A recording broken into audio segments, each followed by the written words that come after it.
स्वच्छ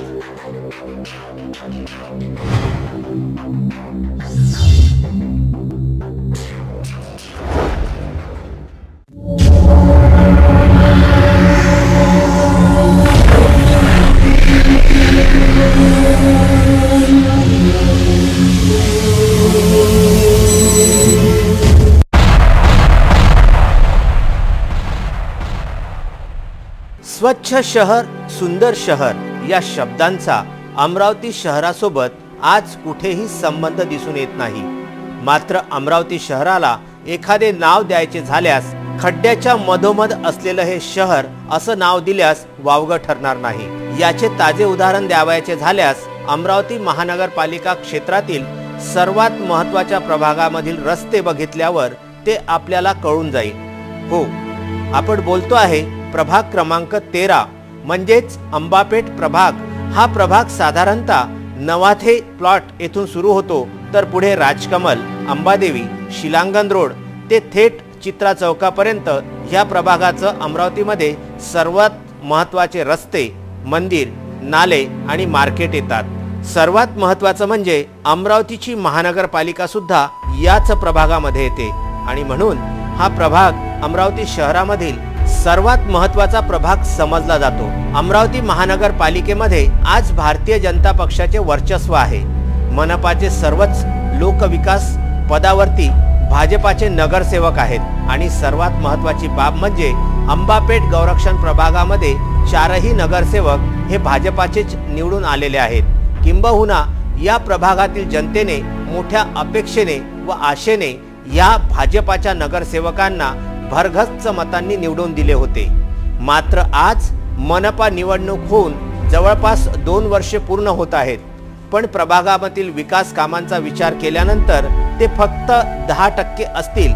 मुळातच या प्रभागामध्ये विशेषतः गौरक्षण प्रभागामध्ये पहिलेच आजी माजी नगरसेवकांनी भरपूर विकास केला आहे। रस्ते, ब्लॉक, बगीचे, खेळण्याच्या वस्तू, नाल्या ह्या तयार केल्या। मात्र आताचे नगरसेवक नवीन विकास तर सोडाच, पण जुनी केलेली कार्य सुद्धा सांभाळू शकत नाहीत, असे ते सपशेलपणे अपयशी ठरलेले दिसत आहेत। 2-3 वर्षापासून या रस्त्याची डागडुजी काही झालेली नाहीये, पण या रस्त्यावर जे सर्वात जास्त नागरिक जाणारे आहे पन्नालाल नगर आणि गडगडेश्वरवरून जितके पण नागरिक राजापेठकडे जातात, तर त्यांचा हा मुख्य रस्ता असल्या कारणानं या रस्त्याची डागडुजी होणं अत्यंत गरजेचं आहे। पन्नालाल नगर मधील रस्त्यांचा वापर मोठ्या प्रमाणावर करीत आहेत, मात्र नवीन विकासाची काम चालू असल्याचे बघून जनता हा त्रास सहन करते आहे।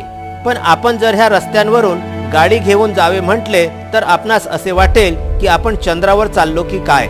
ह्याचं कारण म्हणजे एकाच रस्त्यांवरील हे खड्डे।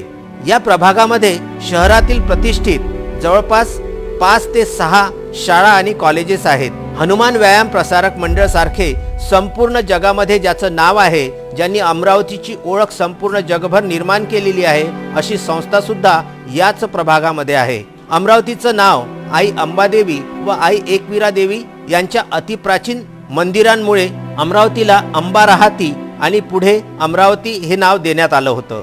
ते मंदिर सुद्धा याच प्रभागातील सर्व भाविक भक्त याच रस्त्यांनी दर्शनाला एरझारा घालत असतात।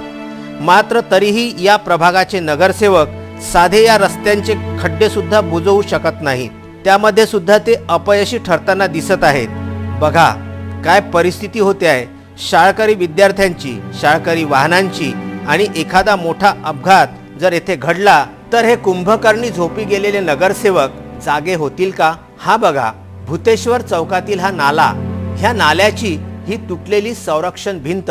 मुळात कितीतरी दिवसांपासून येथे लोखंडी उभे खांब आहेत, मात्र त्यामुळे लोकांचे संरक्षण होत नसतं। आता हे कोण या नगरसेवकांना समजावणार? ऐकण्यात तर असं सुद्धा आहे की अंबापेठ गौरक्षण हा प्रभाग हा अमरावती शहरामधील स्मार्ट प्रभागामध्ये येतो। आता याला स्मार्ट प्रभाग म्हणायचं की काय म्हणायचं ह्याचा विचार हा जनतेनेच करायला हवा। व्हीसीएन न्यूजची चमू ज्यावेळी सर्वसामान्य जनतेसोबत संवाद साधत होती, त्यात लोकांनी सांगितलं की नगरसेवकांना फोन केला तर ते फोन उचलायला सुद्धा तयार नसतात। नगरसेवकांना म्हणजे लोक कंटाळून गेलेले आहे असं लोकांचं म्हणणं आहे। बरेचसे लोक गेलेले आहे त्यांनी तक्रारी दिल्या, पण कुठे रिस्पॉन्स प्रतिसाद त्यांना पाहिजे तसा भेटलेला नाही आहे। नगर सेवक को फोन कर करके परेशान है, झाड़ भी इतने गिर गए हैं। नगर सेवक आपके फोन उठाते हैं क्या? हमारे फोन भी नहीं उठाते, फोन भी नहीं उठाते। झाड़ भी टूटे हुए हैं, वैसे की वैसे पड़े हैं। ना ही झाड़ू वाली आती है इधर, ना ही नाले साफ करने वाले आते हैं, कचरा नहीं उठाते और नाला भी ठीक से साफ नहीं करते हैं। आप आके देखिए और फिर बोलिए, आके देखिए पहले। व्हीसीएन न्यूजच्या ह्या बातमीद्वारे आम्ही प्रयत्न करतोय या नगरसेवकांना त्यांच्या कुंभकर्णी झोपेतून जागे करण्याचा, आणि व्हीसीएन न्यूज नेहमीच याचा पाठपुरावा करीत राहील। आता हे बघणं गरजेचं आहे की कधी होईल या प्रभागाचा खरोखर विकास, की हा प्रभाग भकासच राहणार। Bureau report, VCN news.